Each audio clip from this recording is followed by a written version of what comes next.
So I decided to come up with this fun concept of if I was going to run for PM, what I would run on. Yeah, this nut job for PM. Could you imagine? So I came up with a plan. 5 steps or 5 things that I wanted to tackle. First being revitalizing the economy amid the trade challenges, investing in technology and innovation. Of course, I'm a developer. Why wouldn't I want to invest in technology and innovation? Canada should be a hub. Enhance trade and labor mobility, addressing population growth and immigration, and fostering sustainable development. These are the 5 key things I would run on, I believe. So let's get into revitalizing the economy amid the trade challenges.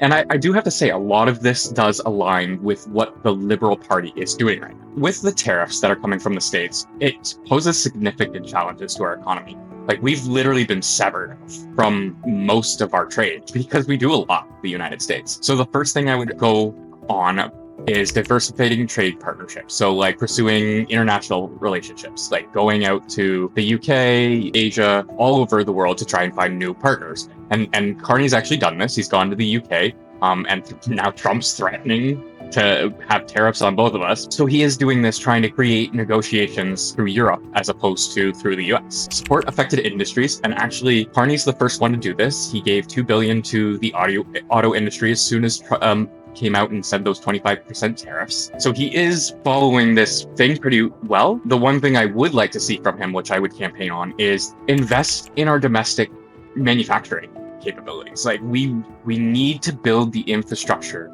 to strengthen our supply chains. We don't have the ability to transport things across our country effectively right now. So that would be, like, to me, that's kind of a main thing. The other 2 are great, like they're great backstep stuffs, like, hey, in response to, but we should be enhancing domestic production as the forefront of our Okay, so let's get into investing in technology and innovation, because this is where I thrive. I love internet. As you can see from my channel and what I do, AI is the heartbone of this. I don't think I could do this without artificial intelligence, to be honest with you, because I feel like I can finally break down language barriers and understanding barriers with these tools. And it gives me the capability of doing it in a way that doesn't burn me out. So anyways, getting back into the investing in technology, I want to invest in artificial intelligence development, make Canada the hub for artificial intelligence growth, because we can make green data centers.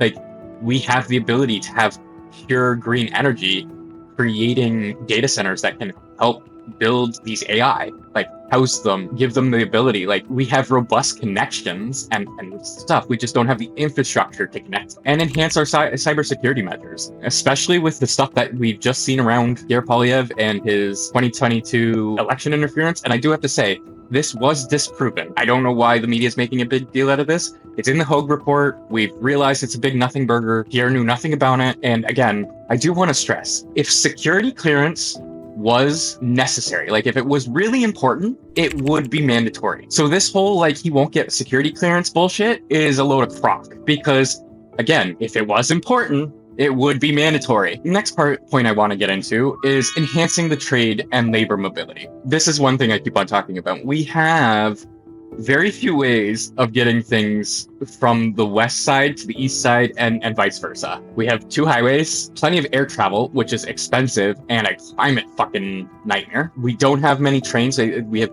2 trains that go that way. Like, we do have one way of getting up north, but not very many. So getting up to our territories and accessing those resources is fun. So yeah, we really need to streamline regulations so that provinces and territories can harmonize in, like, building shit. There was a good cartoon I saw the other day of our trade barriers, like an image of our trade barriers. I'll try and find it for this video. But it was essentially a wall around the US and then a wall around Canada, but then also walls around each province. Like, we tie ourselves up because we refuse to cooperate. So improving, like, trade barriers between our provinces just makes sense. Let's stop fighting about who does what and where, and let's come together and cooperate. And on top of that, I've also found out that if you get trained in one province, it doesn't necessarily mean your qualifications go to another province. So we're getting trained in our own country, but we can't use our skills that we learned in our own country in our own country. See the problem? And this is another big point that I do want to make blindingly clear for this channel. I just want to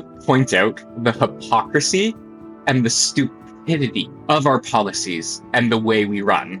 things. I don't give a shit who says what, where, and why. Because you know what the actual issue is the policies and regulations we have in place right now. The things that tie us, that make us not be able to talk, not be able to converse ideas, not be able to travel, not be able to do anything that would make our lives better because the government needs their fair share for climate change. You do realize that we are one of the biggest payers to climate change, and we were one of the smallest contributors to climate change. Is that not in itself a hypocritical statement? I digress. Addressing population growth and immigration. With the projected slowness of population growth, we will need to review the immigration policies and adjust our targets. I don't know much about immigration, to be honest with you. To me, Canada is always been a multicultural society, and I've always welcomed anybody to come in. The one caveat that I do have to say to this is, please don't be a dick. You are emigrating to Canada to become Canadian. You got to understand, when you're coming to a different country and you're trying to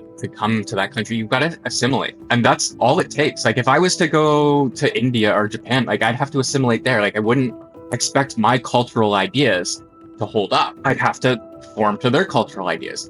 But it doesn't mean I wouldn't use my cultural ideas to inform my new cultural ideas. You know what I mean? Like, you still take what you've learned and you can apply it, but you have to apply it with the new framework in mind. So that is the one thing I do want to stress in immigration is, don't be a dick. Take advantage of everything that we've got to offer. Have a good life. Because you can have that here. You have the option to grow and build here. But yeah, just don't expect it to be your country, and don't expect anybody to agree that it should be. Support newcomer immigration. So this is one of the things I think we should be implementing. As we bring in new people, it sounds bad and it sounds like brainwashing, but we should really be telling them who Canadians are, making sure that they understand their please, thank yous, excuse me's, and sorries. Especially the sorries. Canadians are really big on their sorries. If you do not give a sorry, oh boy, you're about to cause a kerfuffle and a half. But I think we should have some sort of integration program that just says, hey, like, here are the things we hold, and we just want you to uphold them too. And that can change. Like, all of these systems, I can't stress enough, they need to change. They can't just be built and then us be like, yay, we did it! Congratulations, pat on the back.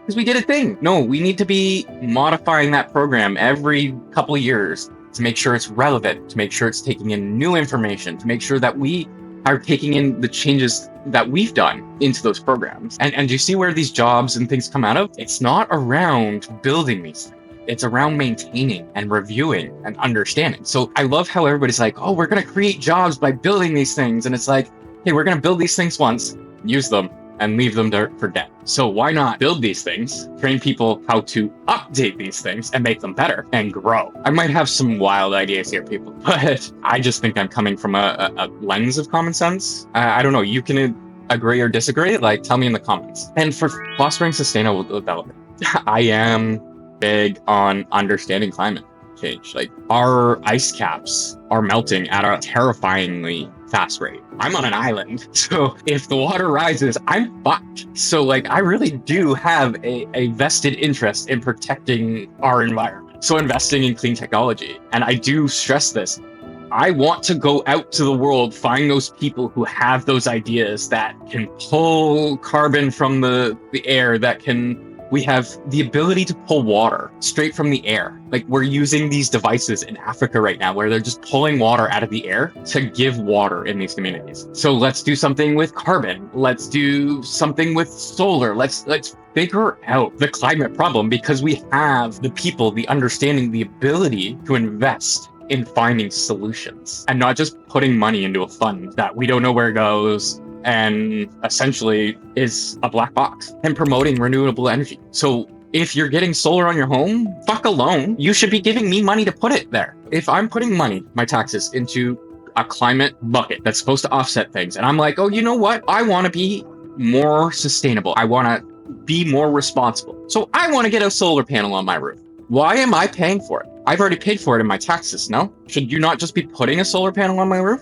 On top of that, should we not just be like blanketing this shit everywhere? Just being like, yo, your house is getting updated. We don't give a shit what you say. You know, I'm just saying, if we're all about climate change and focusing on renewables and making progress, why aren't we doing it? Why aren't we trying to make change? I'm listening. So one final note that I do want to talk about in all of this is, if I was to run as prime minister, There are a few things that I would put into place that I think would just do overwhelming good. And my first policy, our first thing I would run on, is to make bodily autonomy a human right. That solves 90% of Canada's worries right there. Just think about it. The other thing I would run on, talking to people. Like literally I would be on the ground trying to talk to as many regular people as possible, understanding their problems and trying to help in any way, shape, or form. Like even if I could give a contact to somebody, send them in a direction, give them a little piece of information, help them, I would do that. Why are we going to war when all we have to do is sit down and talk and discuss our issues? Let's stop playing this game of telephone where the media says something and then it gets heard by somebody else and that's the only message you're giving. Like, I just want our leaders to sit down as human beings and have a discussion. I would love that. If I could host that, that would be great. I don't even want a camera on there. I will be the mediator. I give full reign for all of our political candidates to come to me and we'll sit down and have a conversation. I would love that. My channel is an opportunity for you to pick my brain. I have so many ideas, too many to run with. So I'd love to give them out. And people who are passionate about these things, like, feel free to run with them. Come to me, send me a message, because I will help you. I want change, people. Like, this is the biggest thing that I'm understanding now. Change only comes when people are passionate about making that change. And I'm passionate about highlighting Canadian passions, Canadian stories, because I feel Canadian pride. But I'm also going to highlight all of our issues to give you the tools and the ideas to run with, because it's with you that these things get changed. So all I want to do is just point to you, the people making progress, the people trying to change, and all of the issues that they face, and give you the opportunity to build something you want, to build a life you want by solving those problems. So feel free, take from me, love from me, and just take my message away of, I just want to bring people down to the level of understanding our problems, because I think just that in itself solves so many. So thank you. Well, that's all the time we have for today, weirdos. So take care, subscribe, like, and comment on the way out if you're up to it. Have a good day.